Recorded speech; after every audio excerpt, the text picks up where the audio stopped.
The Duane Park police are probing the fatal shooting of a man at a house occupied by his ex-girlfriend and her common-law spouse, who is a policeman. The deceased has been identified as 29-year-old Stephen Powell, a taxi operator. It's reported that Powell was shot repeatedly after he allegedly gained entry to the house through a window and proceeded to attack his ex-girlfriend with a ratchet knife. The Gleaner understands that the policeman discharged 9 rounds in the direction of Powell, who was hit multiple times. A report was made to the police, and on arrival of the lawmen, Powell was found lying in a pool of blood in a bathroom. The body of an unidentified woman was found along the Cranbrook Road off Landover Main Road in St. Anne on Sunday. A police source told Observer Online that the woman was found with a pillowcase around her head at approximately 7 a.m. Reports are that a passerby stumbled upon the body and summoned the police. Police are theorizing that the woman was murdered and then brought to the location. Investigations continue.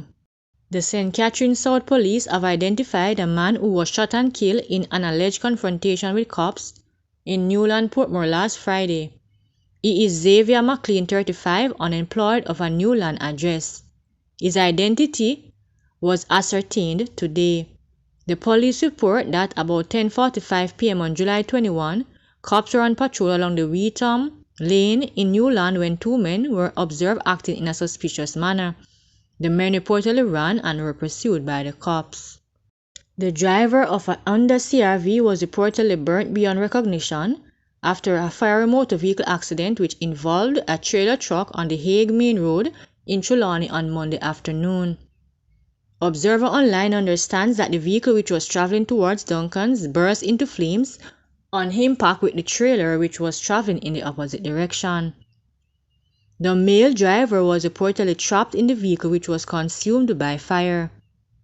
The accident has resulted in a massive buildup of traffic along the thoroughfare. Members of the emergency teams, including the police and the fire department, were on the scene.